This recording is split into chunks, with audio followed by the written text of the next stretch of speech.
विद्यार्थियों, हम कल पाठ 11 का अध्ययन कर रहे थे जिसका शीर्षक था सिनेमा ने बोलना सीखा, जो हमारे पाठ्यक्रम में से हटा दिया गया है। कोविड-19 की वजह से हमारा सिलेबस सीमित कर दिया गया है, इसलिए अब हम आज पाठ 12 का अध्ययन करेंगे जो हमारे सिलेबस में सम्मिलित किया गया है।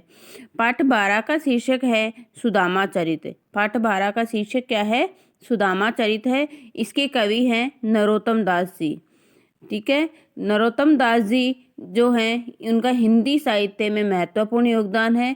इन्होंने अपनी रचनाएं ब्रज भाषा में लिखी हैं। इन्होंने अपनी रचनाएं कौन सी भाषा में लिखी हैं? ब्रज भाषा में लिखी हैं। तो सुदामा चरित जो कविता है ये भी कौन सी भाषा में है? ब्रज भाषा में लिखी गई है। सुदामा चरित कविता भी ब्रज भाषा में लिखी गई है। इस कविता में हमने बचपन में पढ़ा होगा कि कृष्ण और सुदामा की मित्रता के बारे में कभी हम सुनते भी हैं, पढ़ते भी हैं और देखते भी हैं कई बार, मतलब जैसे टीवी वगैरह में या फिर कोई नाटक वगैरह होते हैं वहाँ पर भी दिखाया जाता है। तो सुदामा और कृष्ण की मित्रता बहुत अधिक प्रसिद्ध है, उसके बारे में बताया गया है। सुदामा अत्यधिक गरीब होते हैं, तो उनकी जो पत्नी है उन्हें बार बार यह कहती है कि हमारी परेशानियां हो सकता है आप श्री कृष्ण के पास जाइए, तो वहाँ पर हमारी परेशानियां का हल हो सकता है। वहाँ जाओगे तो हो सकता है कि हमारी परेशानियां कम हो जाती हैं। तो उनकी पत्नी बार बार सुदामा से कहती है। तो उनके बार बार कहने के बाद सुदामा कहाँ जाते हैं? द्वारिका जाते हैं श्री कृष्ण के पास में। लेकिन जैसे ही वो द्वार पे पहुंचते हैं, श्री कृष्ण के महलों के द्वार पर पहुंचते हैं, तो द्वारपाल उन्हें जब वो बताते हैं कि मैं श्री कृष्ण का मित्र हूँ, तो वहाँ कोई भी उन पर विश्वास नहीं करता है। तब वो कहते हैं कि एक बार आप जाकर के कृष्ण को बताओ कि मेरा नाम सुदामा है, तब वो मेरे से मिलने जरूर आएंगे। तो जो द्वारपाल है वह श्री कृष्ण के पास जाता है और सुदामा के बारे में उनसे वर्णन करता है कि किस तरह से कैसा एक व्यक्ति बाहर आया हुआ है, वह वर्णन इसमें किया गया है। तो हम इसको पढ़ते हैं। शीस पगा ने जगह तन में, प्रभु जाने को आही के ग्राम, बसे के ही ग्रामा, धोती फटी सी लटी दुपटी, रूपाएं उपाने को नहीं सामा, द्वार खड़ो द्विज दुर्बल एक, रहो चकीसों वसुधा अभिरामा, पूछत दीन दयाल को धाम, बतावत आपनो नाम सुदामा। वापस पढ़ना इसको। शीस पगा ने जगह तन में, प्रभु जाने को आही के ही ग्रामा, धोती फटी सी लटी दुपटी, रूपाएं उपाने को नहीं सामा, द्वार खड़ो द्विज दुर्बल एक, रहो चकिसों वसुधा अभिरामा, पूछत दीन दयाल को धाम, बतावत आपनो नाम सुदामा। अब आप पहले एक एक शब्द का अर्थ देखना। शीस अर्थात सिर, पगा अर्थात पगड़ी, जगह अर्थात कुर्ता, तन अर्थात शरीर, जाने को मतलब जाने कौन से, आही मतलब आया, बसे मतलब रहता है, के ही मतलब कौन से, ग्रामा मतलब गांव में, धोती फटी सी फटी हुई, लटी मतलब बिल्कुल लिपटी हुई सी, पाए मतलब अरु यानी और, पाए पैर, उपाने है मतलब जूते, को नहीं सामा अर्थात सामर्थ्य, द्वार खड़े द्विज, द्विज अर्थात ब्राह्मण, दुर्बल अर्थात बिल्कुल ही कमजोर सा, रहो चकीसो, चकीसो अर्थात आश्चर्यचकित, वसुधा अर्थात धरती, अभिरामा अर्थात सुंदर, पूछत दीन दयाल को धाम, बतावत आपनो नाम सुदामा। अब हम इसका पढ़ते हैं। शीस पगा ने जगह तन में, प्रभु जाने को आही बसे के ही ग्रामा, अर्थात एक व्यक्ति आया है जिसके मतलब द्वारपाल किससे कह रहा है? श्री कृष्ण से कह रहा है। द्वारपाल किससे कह रहा है? श्री कृष्ण से कह रहा है कि एक व्यक्ति आया है जिसके सिर पर पगड़ी नहीं है। शीस पगा ने, सिर पर पगड़ी नहीं है, जगह तन में न, जगह और न ही उसके शरीर के ऊपर कोई कुर्ता है। हे प्रभु जाने को आही, जन पता नहीं कौन आया है, बसे के ही ग्रामा और कौन से गांव में रहता है। पता नहीं कौन है और कौन से गांव में रहता है जिसके सिर पर न तो पगड़ी है और न ही शरीर पर कोई कुर्ता है। धोती फटी सी, उसकी धोती बिल्कुल फटी हुई है, दुपट्टी लटी, और उसने तन में कोई कुर्ता तो पहन नहीं रखा है, तो क्या कर रखा है, दुपट्टा लगा रखा है, वो बिल्कुल ही लिपटा हुआ सा चीर चीर हो रखा है। अरु पाए उपाने को नहीं सामा, और पाए पैरों में उपाने अर्थात जूते पहनने की भी सामर्थ्य नहीं है, अर्थात उसके पैरों में जूते भी नहीं है, उसकी पैरों में जूते पहनने की भी सामर्थ्य नहीं है। द्वार खड़ो द्विज दुर्बल एक, ऐसा ही एक द्विज दुर्बल एक कमजोर सा ब्राह्मण जो है हमारे द्वार पर खड़ा हुआ है। चकित सो वसुधा अभिरामा, और इस वसुधा अभिरामा, इस जो द्वारिका की पृथ्वी को देख करके, सुंदर धरती को देख करके वो बहुत अधिक आश्चर्यचकित हो रहा है। पूछत दीन दयाल को धाम, और हे प्रभु वह दीन दयाल का धाम पूछ रहा है, और बतावत आपनो नाम सुदामा, और अपना नाम क्या बता रहा है, सुदामा बता रहा है। इस तरह से सुदामा के बारे में द्वारपाल ने श्री कृष्ण के सामने बताया है कि किस तरह का व्यक्ति द्वारपाल पर आया है और अपना नाम सुदामा बता रहा है। वापस एक बार देख लेना। शीस पगा न जगह तन में, उसके सिर पर न पगड़ी है और न ही तन पर जगह है, उसके सिर पर ना पगड़ी है और ना ही जगह मतलब कुर्ता है, तन में कोई कुर्ता है। प्रभु जाने को आही के ही ग्रामा, पता नहीं कौन है और कौन से गांव से आया है। उसकी धोती बिल्कुल फटी हुई सी है और दुपट्टी लटी हुई, और उसका दुपट्टा बिल्कुल लिपटा हुआ और बिल्कुल फटा चीर चीर हो रखा है। और पाए उपाने को नहीं सामा, पैरों में जूते पहनने की भी उसकी सामर्थ्य नहीं है। सामा अर्थात सामर्थ्य नहीं है। हे प्रभु, एक ऐसा ही दुर्बल मतलब बिल्कुल कमजोर ब्राह्मण द्वार के ऊपर खड़ा हुआ है, जो इस द्वारिका की धरती की सुंदरता को देख करके अत्यधिक चकित हो रहा है। पूछत दीन दयाल को धाम, वह प्रभु श्री कृष्ण दीन दयाल का धाम पूछ रहा है और अपना नाम क्या बता रहा है, सुदामा बता रहा है। इस तरह से सुदामा के बारे में द्वारपाल ने श्री कृष्ण के पास वर्णन किया। और जब जैसे ही श्री कृष्ण ऐसा सुनते हैं, सुदामा का नाम सुनते हैं, तो पैरों में, अपने पैरों में वो ना कुछ बिना कुछ पहने नंगे पांव वो दौड़ते हुए द्वार की तरफ आते हैं और सुदामा को गले लगा करके, और वो क्या करते हैं, अपने महल में लेकर जाते हैं। महल में ले जाकर उनका स्वागत करने के लिए, जब भी कोई मेहमान आता था पुराने समय में, तो उसका स्वागत करने के लिए उनके पैर धुलाए जाते थे। तो श्री कृष्ण भी उनको आसन पर अपने आसन के ऊपर बिठा करके और उनके पैर धोने के लिए पानी मंगवाते हैं।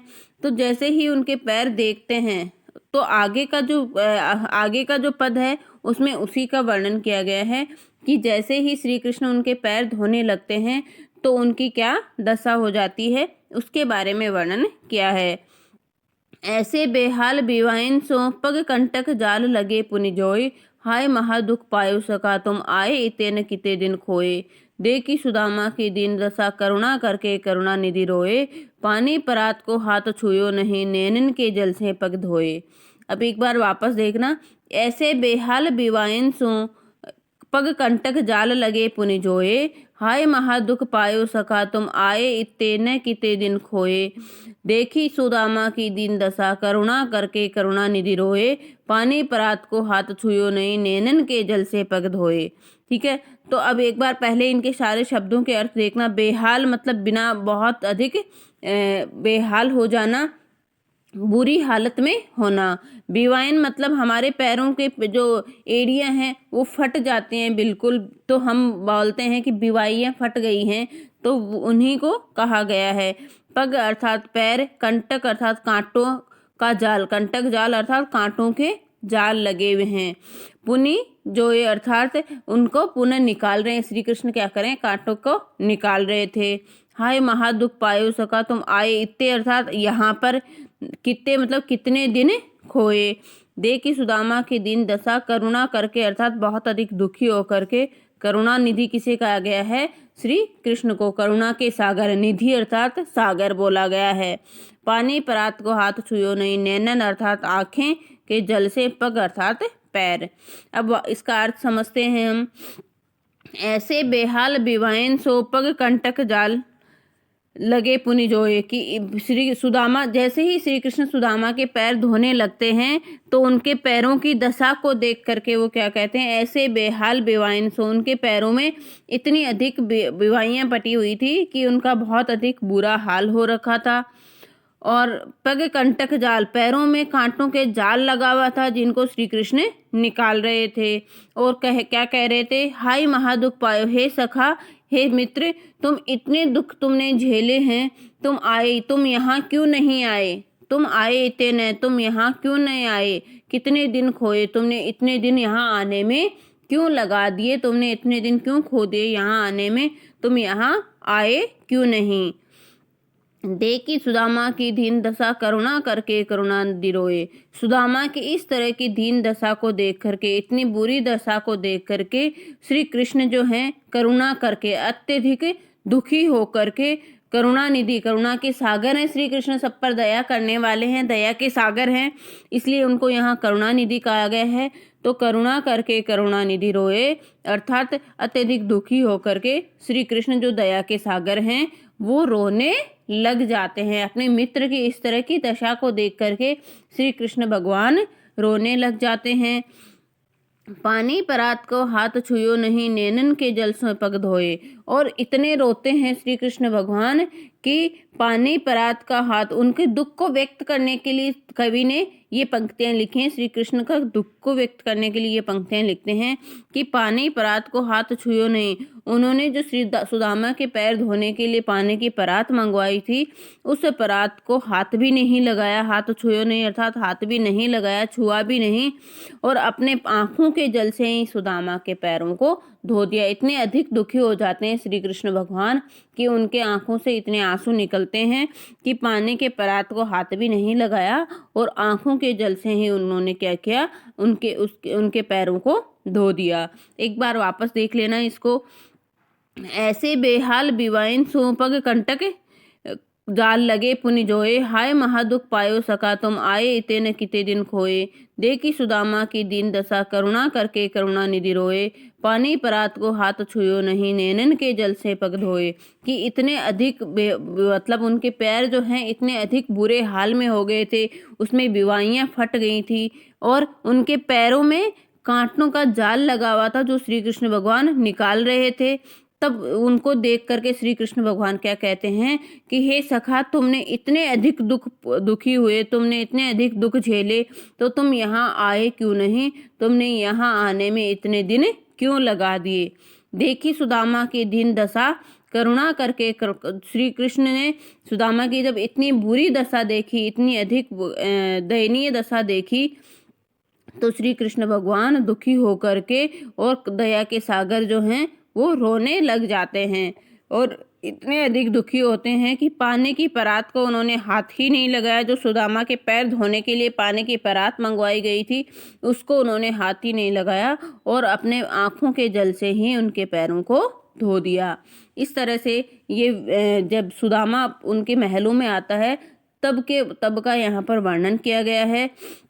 अब एक बार इन पंक्तियों में आप देखना, एक तो यह पंक्ति है पानी परात को हाथ छुयो नहीं, नैनन के जल से पग धोया। आपके आगे प्रश्न आएगा कि इन पंक्तियों का भाव व्यक्त कीजिए। तो सबसे पहले इसमें ये किया गया कि श्री कृष्ण के अत्यधिक दुख को व्यक्त करने के लिए कवि ने इसकी सुंदरता को बढ़ाने के लिए यह पंक्ति लिखी है। तो इस पंक्ति में कौन सा अलंकार आता है? अतिशयोक्ति अलंकार, अर्थात किसी चीज का बढ़ा चढ़ा करके वर्णन करना। नहीं तो इतने अधिक आंसू नहीं आते हैं कि उनका पैर धो लिए जाए, लेकिन किसी चीज को बढ़ा चढ़ा करके और उसमें सुंदरता लाने के लिए वर्णन किया गया है, इसलिए ये पंक्तियां लिखी गई है। तो इनमें कौन सा अलंकार का प्रयोग किया गया है? अतिशयोक्ति अलंकार का प्रयोग किया गया है। आपको आगे विशेष में भी ये लिखना पड़ेगा। एक आपने ये देखा है, ये पंक्ति दूसरे नंबर की पंक्ति जो है करुणा करके करुणा निधि रोए, ये पंक्ति जो है कि करुणा करके करुणा निधि रोए। तो कै और कै वर्ण का क्या हो रहा है? आवृत्ति और बार बार आ रहे हैं, कै बार बार आ रहा है वर्ण।